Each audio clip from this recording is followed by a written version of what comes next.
It all started with a single question at the park. A harmless encounter, or at least it seemed that way. I was out, enjoying my time off, when I ran into Amber, one of my parents' neighbors. She smiled, asked how my new job was going, and then, without missing a beat, she started asking questions she should not have known to ask. Questions about who I worked for, about what the parents did for a living. Details that weren't just private. They were protected by a very strict, very binding NDA. In that moment, my heart dropped. This wasn't idle curiosity. This was a direct breach of the agreement that kept my job, my livelihood, and my reputation safe. And the worst part? If this information got out, I wouldn't just be fired. I could be sued. My employer's family could be put at risk. This was the kind of job where privacy isn't just a preference. It's a matter of security. I knew immediately that someone close to me had said too much, and because of the NDA, the circle of possible suspects was small. My parents, my sister, my husband, they'd all signed it too. My father? Not a chance. He's never been one to gossip. My sister? Unlikely. My husband? Absolutely not. That left one possibility. My mother. I didn't want to believe it. But I also couldn't ignore it. So I tested the waters. I brought her up casually. Hey, how's Amber? I mentioned I'd seen her, and how strange it was that she knew specifics about my job that I'd never shared. My mom just shrugged, smiled like it was nothing. That's funny, she said. Maybe she Googled it, or saw something on social media. Something about her tone was off. Too light, too quick to redirect. Then my dad, in a separate conversation, gave me the piece that locked my suspicion in place. He told me the only thing he knew about Amber was that her son had just made partner at a New York law firm. And he knew that only because my mom had told him after seeing it on Instagram. That was it. That was the crack in the wall. She'd lied. Amber and my mom have this unspoken rivalry, a constant, subtle game of one-upmanship about whose children are doing better. And here I was, fresh into an amazing new position with a high-profile family. She had the ammunition she needed to win the latest round. I asked her again, more directly this time. I told her Amber's knowledge didn't make sense. I gave her a chance to come clean. She didn't take it. She told me I was being dramatic, making things up, that she'd never do something like that to me.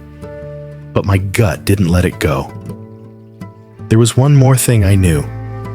My mom doesn't text people.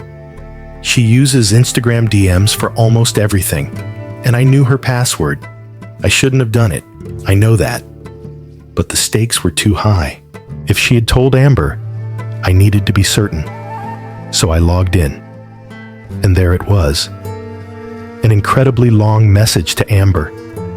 Not just confirming my employer's professions, but listing their children's names, ages, the private school they attend, the general location of their homes, and the fact that they pay really well. It was a full package of exactly what we are legally forbidden to share. My chest went cold.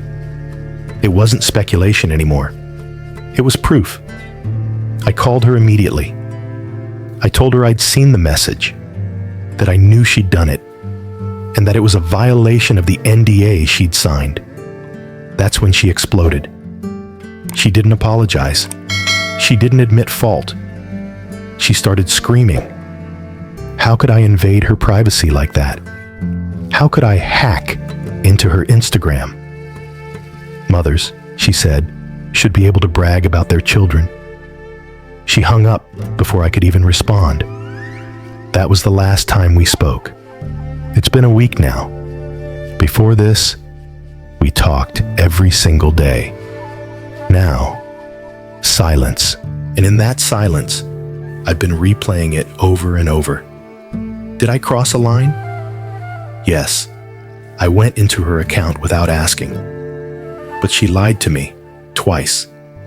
She knowingly broke a legal agreement. She risked my job, my future, and the safety of a family who trusted me.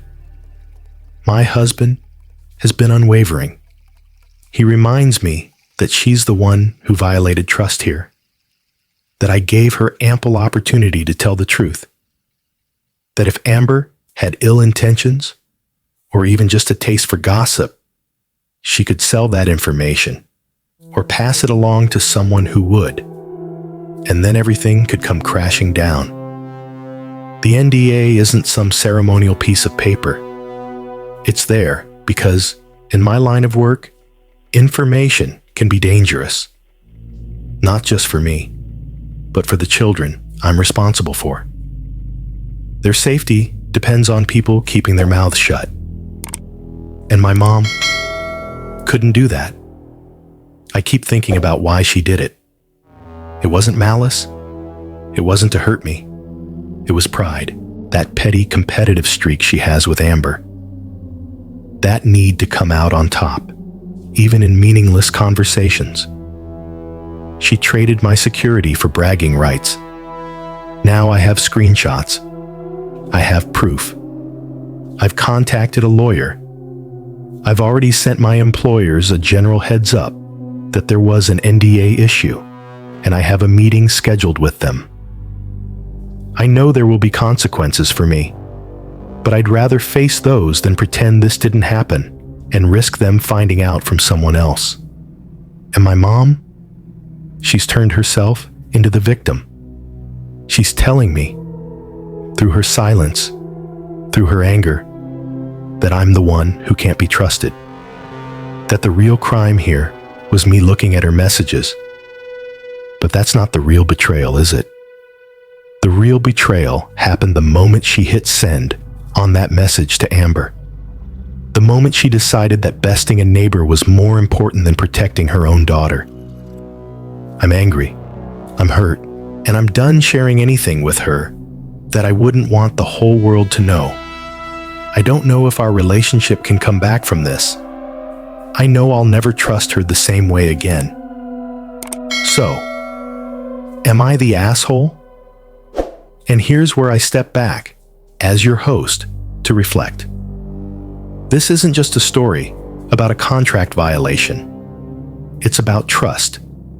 That invisible thread that connects us to the people closest to us. Once it's cut, it's nearly impossible to repair.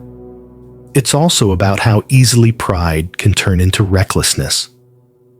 How the urge to impress someone can override our better judgment. And how the people we expect to protect us can sometimes be the ones who put us in danger. If you've ever been in a situation where someone close to you broke your trust, you know the mix of anger, grief, and disbelief that follows.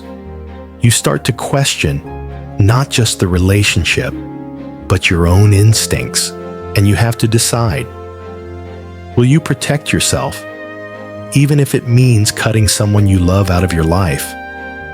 So I'll leave you with this.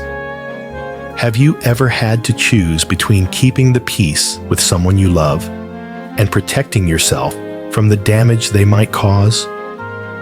If it came down to loyalty versus self-preservation, which would you choose? Share your thoughts. Because in the end, trust isn't just given, it's earned. And sometimes, even family can lose it.